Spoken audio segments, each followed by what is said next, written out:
Amity Silks, Kanchipuram Saree Store, now in Vijayawada. Exclusive Pattu Sarees, Salwas and Lehengas. నమస్తే రమ్మగారు. నమస్తే జయ. ఏదైనా ఒక మంచి కథ చెప్తారు? చందమామ కథ చెప్తాము. ఒక ఊళ్ళో ఒక మంచి భూస్వామి ఒక ఆయన ఉన్నట్టు, భార్య భర్త, వాళ్ళకు ఒక కుమారుడు ఉన్నాడు, రఘు వాడి పేరు. భూస్వామి మెల్లిగా కాస్త కాస్త కాలేసి కొంచెం పెంచుతూ భూమి బాగా పెంచాడు. బాగా పెంచుకున్నారు. ఆవిడ పాలు అమ్మేది, పెరుగు చేసి పెరుగు అమ్మేది, మజ్జిగ అమ్మేది, తర్వాత వెన్న నెయ్యి అమ్మేది. ఆవిడ జాగ్రత్త పర్రాలి. పొదపరి అవటంతో ఆ మగవాళ్ళ ఆస్తులు నిలుస్తాయి. ఆడవాళ్ళ పొదపరితనమే కదా మగవాళ్ళ ఆస్తి పెరగడానికి కారణం. అయితే ఆ ఊళ్ళోనట పేద పిల్ల ఒక పిల్ల ఉండేది, లక్ష్మి. దానికి ఒక నాయనమే ఉంది, అమ్మ నాన్న ఎవరు లేరు. పిల్ల పాపం ఇల్లు వాకిలి లేని వాళ్ళు, ఏదో చిన్న గుడిసేసుకుని ఉండేవాళ్ళు. చక్కటిది, అన్ని పనులు చేసుకునేది. అయితే ఆ ఊళ్ళో జాతర అవుతుంది. జాతర అవుతుంటే అమ్మ నాన్న ముందే వెళ్ళారు. రఘు వెనకాల ఏదో పాలు అవి తీర్చుకుని రఘు వెళ్ళబోతుంటే ఈ ఇల్లు నానుకుని ఉన్న చేలో కలుపు తీస్తోంది పిల్ల, ఈ లక్ష్మి.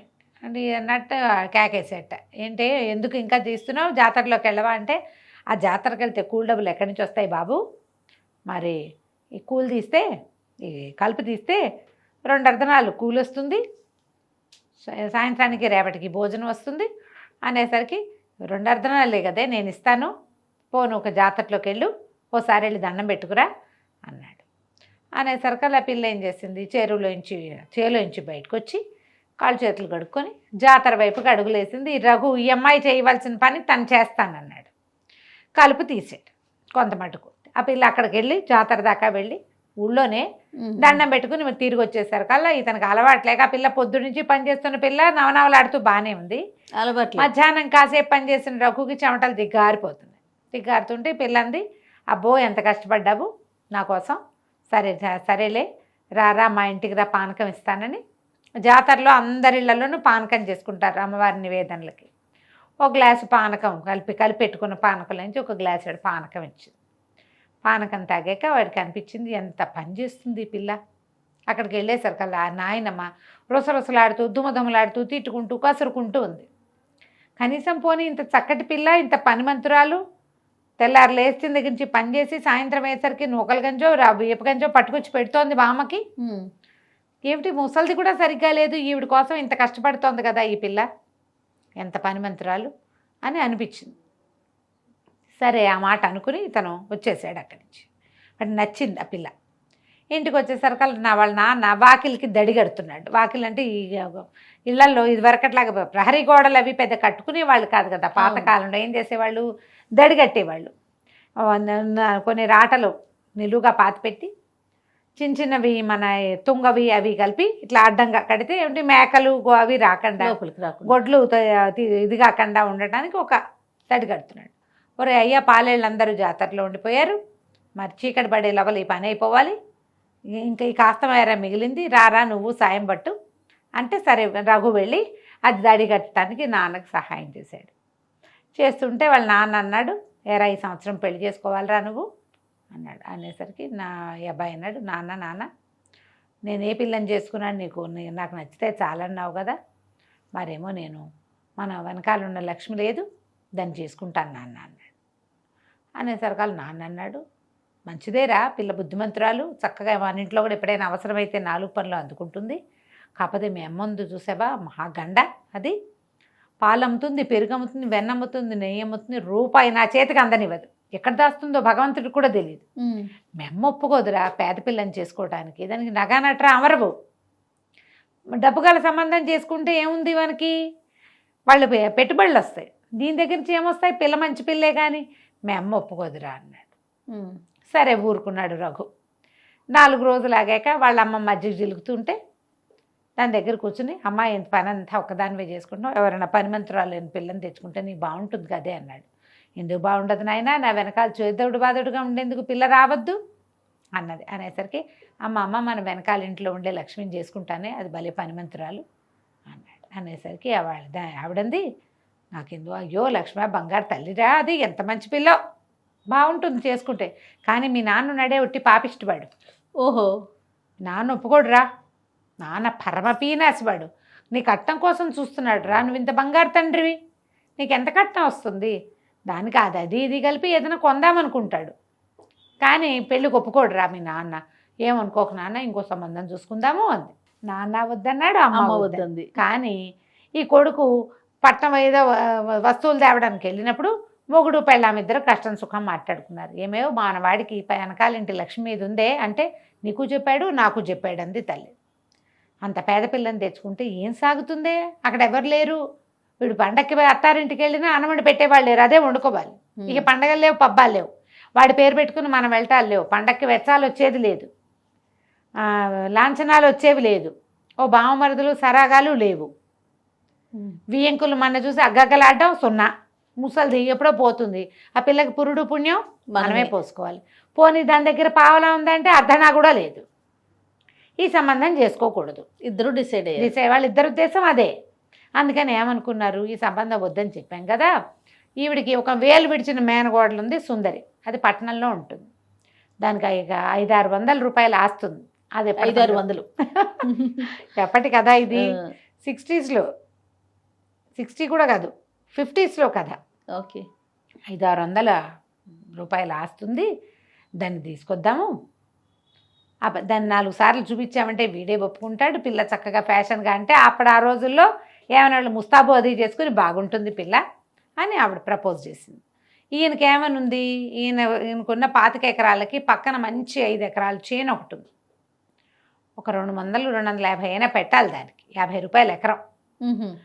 మన దగ్గర డబ్బు కదపకుండా పైనుంచి డబ్బు వస్తే అది కొడుకు పేరున కొనొచ్చని ఆలోచిస్తున్నాడు.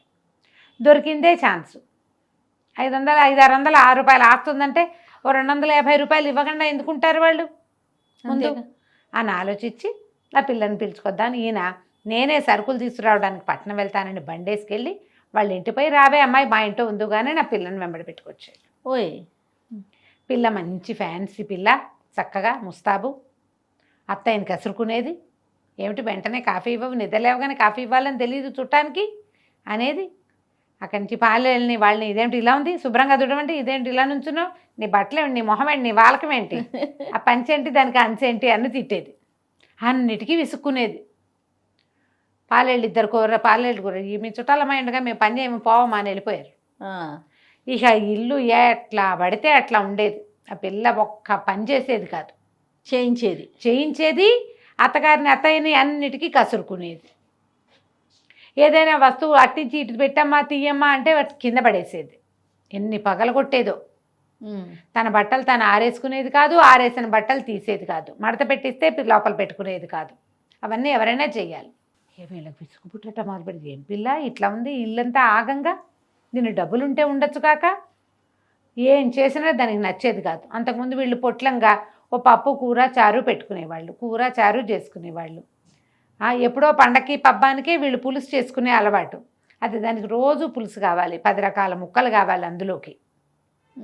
ఆవిడ చక్కగా వెన్న వైనంగా కరపెట్టి కొడుకు ఇంత చిన్న వెన్న ముద్దుంచేది. ఇప్పుడు ఆ మాత్రం ముద్దుంచితే కానీ దీన్ని కుదరదు, ఇది ఒంటికి కూడా వెన్నే రాసుకుంటానంటుంది. ఓకే, వెన్న వ్యాపారం పోయింది కదా, వెన్న పోయింది, నెయ్యి పోయింది. పిల్లకి ఎంతసేపు పొద్దున్న గ్లాసెడ్ పాలు కావాలి, ఏదైనా పాలు గిన్నె అవి అప్పచెప్పామంటే పిల్లికి పెట్టేసేది ఆ పాలన్నింటినీ. ఓహో, విసుగుపుట్టిపోయింది వీళ్ళకి. అయితే ఒకనాడు ఏమైంది, ఆయన ఒరే అదేదో చేలో పని చేయించాలంటే నాకు కుదరదు నాన్న, సుందరికి ఏవో కావాలట, అది పట్నం వెళ్ళి ఏమిటో తెమ్మంది అన్నాడు అని బండేసుకుని వెళ్ళిపోయాడు. పట్నం వెళ్ళిపోతున్నాడు కొడుకు. ఆ పూట అది చేదు చూసి వస్తానని అవతలకి వెళ్ళేసరికి మా భార్య భర్త మళ్ళీ కష్టం సుఖం మాట్లాడుకున్నారు. ఇదేం పిల్లండి, పాపిష్టి పిల్ల, ఒక పని సహాయం లేదు, నన్ను పనిగెత్తం చేసేసింది, ఈ ఇల్లంతా మహాలోకం ఉన్నట్టుంది, ఏది తీయదు చెయ్యదు, ఆడపిల్ల ఉంటే ఎంత పని సాయం ఏమీ చేయదు, పైగా పని వాళ్ళని తెగ తిట్టిపోస్తుంది, అన్నిటికీ విసుక్కుంటుంది, పాలకు పాలు పాడు చేసేస్తుంది, వెన్నకి వెన్న పాడు చేసేస్తుంది, ఎంత వెన్నా దాని ఒంటికే జాలటం లేదు అని గోల పెట్టింది ఆవిడ. ఈయనన్నాడు, నువ్వు అదేం చూసావు, వీడు దాని వెనకాల పడి తిరుగుతున్నాడు, అది పట్నం వెళ్ళమంటే పట్నము, బజారు వెళ్ళమంటే బజారు, పొలం తీసుకెళ్ళమంటే పొలం, ఎక్కడికంటే అక్కడికి. అది మొత్తం డబ్బంతా తగలబెట్టేలాగా దానికి ఎన్ని వస్తువులు వాంటింగో. మరి మన ఇంటికి వచ్చింది, అది చెప్తుంటే తేవద్దు, ఉప్మా కావాలంటుంది ఉన్నట్టుండి. ఉప్మా వీళ్ళ దగ్గర రవ్వ ఉండదు, కొట్టుకెళ్ళి తెప్పించాలి, వీళ్ళ దగ్గర అల్లం ఉండదు, కొట్టు నుంచి తెప్పించాలి. ఎంత నెయ్యి పోసినా చాలదు ఆ ఉప్పాలు దిక్కుమాల ఉప్ప ఇప్పుడు కూడా అంతే. ఉప్పాలో నెయ్యి పోస్తే కానీ బాగుండదు, అవును. ఏడ్చినట్టు ఉంటుంది సొదలాగా. అవును. దాంతో లబలబలాడిపోయారు. ఇప్పుడు దాని వెనకాల పడి తిరుగుతున్నాడే, రేపొద్దున దీన్ని చేసుకుంటే ఇప్పుడు వాడు అది దాని నుంచి మనకు 500 వచ్చే దానికంటే మనవాడు తగలబెట్టే ఆస్తి ఎక్కువగా కనపడుతోంది. ఈ పిల్ల మనకొద్దు, దీన్ని పంపించేద్దాం ఎట్లాగైనా అని చెప్పి ఏం చేశారు, సాయంకాలం మర్నాడు 2 పూటలాగి అమ్మాయి పట్టణం వెళ్తున్నాను, దాన్ని నిన్ను దింపుతాను అని చెప్పేసి పెట్టేబెడ సర్ది చేసి బలవంతాన లాక్కొని ఒక కాటన్ చీర కొనిపెట్టి దానికి బండెక్కిచ్చేశారు. తీసుకుపోయి ఇంటి దగ్గర దింపారు. ఇల్లు చూస్తే నట్టిల్ల ఐవార్ల నట్టిల్లలే ఉంది. ఈవిడేం చేసింది, పిల్లాడి తల్లి రఘు వాళ్ళ అమ్మ ఆ వెనకాల ఇంట్లో ఉన్న లక్ష్మి ఏదో పొలం వెళ్తుంటే, ఓ లక్ష్మి మా అమ్మ మా తల్లి కొంచెం పంచాయని రావే అని అడిగితే, అంతకుముందు అడిగింది ఆవిడ ఈ పిల్ల ఉండగా. అడిగితే లక్ష్మి వాళ్ళ నాయనమ్మ కిందపడి కాలు విరక్కొట్టుకుంది. వీళ్ళింట్లో పని సాయానికి వచ్చే అవకాశమే లేదు దానికి, అదేదో ఉన్నది గుట్టుగా పెట్టుకుని నాయనమ్మని చూసుకుంటుంది. మీ నాయనమ్మని తీసుకురా, పాలేరుని పంపిస్తా సహాయం, మా ఇంట్లో పడుకోబెడదు కానీ ఆవిడ కూడా పాలు నీళ్లు నేనే చూస్తా, కొంచెం ఈ ఇల్లు వాకిలి సర్ది పెట్టమ్మా, మాతో ఉండు అని బతిలాడుకుంది. ఆ మొగుడు వచ్చేసరికి ఆయన శెట్టి గారు ఈ ఊరి నుంచి రైతు ఇంటికి వచ్చేసరికల్లా వాకిలి ఇల్లు శుభ్రంగా ఉన్నాయి. వాకిలంతా పాడైపోయింది అత్తయ్య, నా చక్కగా పేడబెట్టి అలుగుతోంది పిల్ల. గంట పోయేసరికల్లా వాకిట్లో ముగ్గేసేసింది, వాకిలి చక్కగా తీర్చిదిద్దినట్టుంది పండల్లే. 3-4 రోజుల్లో ఈ నానా సర్వనాశనంగా ఉన్న గదులు ఇల్లు అంతా సవరించి అన్ని చోట్ల పేడతో శుభ్రంగా అలికి ముగ్గులు పెట్టి చక్కగా చేసింది.